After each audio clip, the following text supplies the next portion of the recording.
Hello and welcome to Mel on the Street. I'm your host, Mel Schaffer, and today we're talking to Chad Walquist, the lead AIP architect at Palantir Technologies. Thanks for joining us today, Chad. Awesome. Thank you for having me. So to start off, Alex Karp, Palantir's CEO, of course, said at AIPCon that Palantir has the very best people and that the Palantir degree, meaning working there, is, quote, the best degree in tech, bar none. So first, I wanted to congratulate you for being accepted into the Palantir University. Well, that's awesome. I make my dad proud because I'm actually a college dropout. So college dropout, worked my way up through kind of the corporate and technology kind of ladders and ecosphere, and landed at Palantir where it's embraced, we think differently. And so, now having the Palantir degree on my resume is definitely a valuable thing. Yeah, that's awesome. From listening to people there speak and do interviews, it looks like it's a really fun place to work. Yeah, it's extraordinary. The culture is just so open. Like, it's nothing that I've worked at before or seen. I've worked in a lot of different Fortune 500 companies, different scales, startups, and the culture across the business and the freedom to really go focus on our customer and the outcomes, and we'll figure out how to get paid for it. Those are the kind of things culturally that make it a fun place to work, because ultimately I get to help our customers succeed and drive those big outcomes for them. And that's like with AIPCon, and what we were really focused on there is customer outcomes speaking for themselves from the customer. So can you start by telling us about the AI platform and how it's integrated into Palantir's other products like Gotham and Foundry? Yeah, perfect. That's a good question. So we get this a lot. We'll differentiate. There's kind of three main products. You have Gotham, which is really our intelligence and defense space for kind of U.S. government and other international governments that share the Western values. And so you think about that is really where we started in 2003, was the focus on how do we help protect the country without invading people's privacy and civil liberties. And so after the 9/11 report, that's really how the company was started, was, hey, all the data was there, all the information to stop the terrorist attacks was there. We just didn't have it in one place where someone could make that decision. And so that's really where we get is, how can we do this in a first class way? So that's where Gotham really came from. And that's where the focus was for the first, from like 2003 to about 2014, 15, when we started to see that's the same problem in enterprise space. That born basically Foundry. And so Foundry is really the end-to-end data integration platform, but it's gone into a lot more now, application building. And its real focus is different than things you'll see like where I have a cloud data warehouse. What we're focusing on is not managerial applications and analytics. It's how do I drive operational outcomes through these workflows, end-to-end, writing back and making decisions. So Foundry is really that end-to-end platform from ingest to consumption and driving these workflows, orchestrating it, building the infrastructure out. So that's really where the core is with Foundry.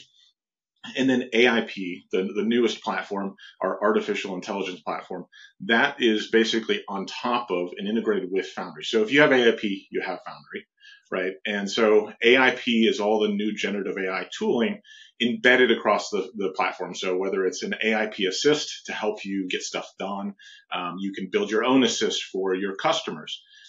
Or there's code generation pieces, debugging components. And then we have a whole suite of essentially similar to how you have conventional monolith like ML Ops. We have a whole suite for Gen AI as well as the ML Ops stuff. So we have both. And really the focus on the Gen AI kind of ops pieces. How do I build agentic workflows?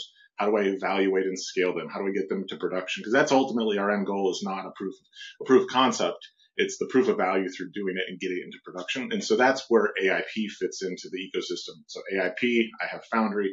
And then the last piece I'll just throw in here is all of this, whether it's Gotham, Foundry, or AIP, all of it's managed by this application we've also sell. It's called Apollo. So if you need to deploy software at scale into secure environments, Apollo is actually how we manage deployments at Gotham, Foundry, and AIP. And so Apollo is across all of those with these different stacks focused on different outcomes. So a lot of sort of different sections. In terms of competition, who are Palantir's main competitors, and how does it compare to maybe like Snowflake or BigQuery? Yeah. So I think it's a question I get all the time. If you go look, there's a couple of tweets and other things I put out there that are quite fun, basically showing kind of architectural diagrams, right? And Snowflake would be one piece of what we do. Databricks be another piece, right? I see those are all different pieces. Like if I use the analogy of we're delivering a whole truck that allows you to deliver value, like Snowflake or Databricks or BigQuery or any of these cloud data warehouses, they're like an engine. Well, we have an engine too. We've been doing this for a long time. You have all those same capabilities in platform, but you also need the wheels, the cab. You need all the rest of the pieces to get value. And that's where we look at the value chain. It's like, yes, you need to have the data in a cloud data warehouse or some sort of data lake, bring it together. Foundry is very good at that. But then, like, how do I extract value out of that? How do I drive workflows? How do I help people make better decisions at the edge? And so that's where we continue on with that path around our AI-centric workflows. Ultimately, like the end goal too is if I have an insight, that's great. But did I do something about it? And a lot of times that's where reporting falls off. Even if I have a good report, how do I make that actionable and real? And so our focus is actually driving all the way to the action, writing back to the source system. So a lot of the other systems don't have that end-to-end kind of vertical workflow so that I can actually take an action. So just as an example, let's say I want to like do in my supply chain, I would redistribute product. It's great to find that I need to move stuff from A to B. But why isn't that integrated and either have agentic workflows automatically taking action and writing back to SAP, or having a person a part of that workflow and writing back? And so our goal is to go all the way and close the loop. And so Dr. Karp has also talked a lot about the naysayers throughout Palantir's journey, from a startup to, of course, the company's now on the S&P 500 and has been closing at a whole bunch of new all-time highs, making it even more popular on social media. So my question, Palantir's AIP product is used by many corporate partners and government agencies such as the CIA and the FBI. It's used in finance, insurance, healthcare, logistics. I mean, things that affect everyone. So Yep. Although institutional ownership is high at about 45%, when you go online and when I talk to people, it feels like a company or a stock that regular investors are really passionate about. Why does Palantir have such a big following, and why do these investors continue to buy and talk about it? Yeah, I think there's a couple things. For one, we engage. So I'm out there. Some of my peers are out there. We bring some of our top retail investors to our conference, and they're meeting Dr. Karp. He loves talking to them, getting their feedback. There's nothing more enriching than hearing people making money or getting rich off of the stock or doing things. Like for us, at the end of the day, like we love delivering value to our customer, and the side effect, other people can also get, can earn money off that, or their investments. Like that's awesome. The other thing I would say is often when you hear the mystique of Palantir, right, that intrigues people. That's also a double-edged sword, right? So then people come up with their own mythology and things about what's going on. So really the thesis around the engagement with the retail investor community is how do we engage them and help understand what's real, the narratives. So you'll see me out on X and LinkedIn answering questions, debunking myths, telling people, because that's the question we get all the time. What does Palantir actually do? No one knows what we do. Well, actually, it's pretty clear. I've got videos and all sorts of blog posts and things that are out there. And so that retail investor community is so strong because people are passionate about like making real impact. And I think that's core to also the internal Palantirians. We come here is because we want to make an impact in the world. And I think that's where people get excited is like, hey, we stick to our values.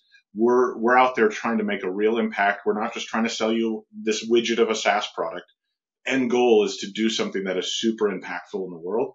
And I think that's where you meet people because like they see things as broken, not working. Like we have ways to help fix things, whether they're in industry or government. And that's really where the focus of the company is. And I think that's why we get that engagement. So looking toward the future, how much does the future of Palantir consist of AI projects for the corporate world versus more maybe secretive projects used by the government? Yeah, I think the analogy applies on either side. I did a video last year just before the Super Bowl that was on football. The analogy applies whether you're on the battlefield or you're on the front line in a factory. It's, ultimately these AI products are how do I have the playbook that helps me make the call right now in the moment to win the game or win the battle, right? And so instead, if I've got a report, I'm looking at the scoreboard to know after things happened whether it was good or bad. And so how do we help people make decisions at the edge? And so I see a lot of parallels across the different work, whether it's supply chain. The U.S. government has a ton of supply chain issues when it comes to battle and like how can we help there? There's a lot of those kind of parallels across them. we see AI not just as like, a lot of the consulting partners and other groups are like, hey, here's an AI project. Here's an AI project. No. Give me your hardest problem. How can we solve it quicker, better, faster with AI? That's the twist that we really see for what we're doing. And so our focus isn't like, how do we get someone to sign up for this interesting new AI project that we thought of? No, like, what's your toughest business problem that you haven't been able to solve? And can we solve it 10 times quicker than what you've been trying to do? And that's where like our boot camps and our different go-to-market strategy really come in and are differentiated. And so talking specifically about AI, the world is fast moving with AI. And even Palantir said in a recent video that was hilariously titled, "You Suck at AIP." The quote said that if you're still using AIP the same way you were using it 6 months ago, you're not getting the most out of it. Is this what makes Palantir a disruptor, and how will it continue to disrupt in the future? Yeah, I mean, that's a great point. Ankit made a great video there. We'll probably have some more of that series. But I think the idea is we're moving so quick, like even me that's in the middle of product teams and customers and everything else, I find out about stuff because we have people developing, like we have the concept of a forward deployed engineers. We're building this product at the edge with our customers for what they need. Not we're sitting back here what we think of, and then we're going to show up and say, hey, do you think this would be useful? Right. And so the product is actually evolving very, very quickly based on our engineers showing up on site at our customers and finding in, like we talk about, we're going to eat the pain and excrete product. Like that is what they're doing. And so it is moving so quickly that yes, the stuff that we tried 6 months ago and the product we built and how we're using it, it has evolved so much. It is really, honestly, for me, it's hard to keep up with how fast even our own product is moving. And then as we try out new techniques with the product, we learn more, we evolve, right? And so that we call it the OODA loop, right? And that is essentially the feedback loop that's going to allow me to learn very, very quickly and evolve the product, because those engineers at the edge, they're not just using the product. They're using the product to drive outcomes for our customers, but they're also building new features in the product to solve the customer's problems in new ways. And then that comes back and it's new features. And so that evolution is super disruptive. And I would say that's probably one of the key differentiators why we're adding, like we're one of the few people, when we show up our customer, like I tried to do this with other cloud providers for 6 months and I got nowhere. And you guys did it 2 days in a boot camp. Like we hear that on repeat. And it's because we have done that so much that we have learned and put that into the product faster than anybody else. And so lastly, and this sort of goes into the idea of the evolution as well, I have a question from our global investor community. One of our community members is wondering if and when Palantir plans to release a platform that will be more specifically tailored to small and medium-sized businesses. Yeah, so today we have a free tier. It's called our dev tier. Anyone can sign up. So we've got people, you'll find them out on X and LinkedIn, building. We actually have our developer conference coming up on the 13th and the 14th of November. People can go sign up, build stuff, share it, and then actually like get a ticket. I think today is the last day, so people probably won't see this in time. But the idea is you can sign up for free, get your own platform, and do what you want. Now there's some restrictions. You can only have 5 users, or you don't have a ton of compute, but all the tools are there. So that's one way to get started from like small and medium. So we actually see startups using that tier to actually build their company. So there's quite a few startups I'm working with that are actually platforming their entire product or company on the platform. So we already have ways to do that. And then we have a Foundry for Builders program for small and medium-sized business. So if you just need the platform and you got your own set of 3 or 4 builders inside of a small business that want to go build with it, we do have a program. So Foundry for Builders is that. They can sign up, and it is for that smaller and medium size. I do think there is a gap in making that seamless across kind of dev tier to Foundry for Builders to enterprise, and we're working on making that kind of a more seamless view so that people can understand how they scale with the size of companies they're at. But we do have quite a few small like businesses that are startups that don't have this massive enterprise ecosystem or budget that are building with Foundry and AIP today. Well, this has been great and very informative. Thank you so much for joining us. Awesome. Thank you for having me.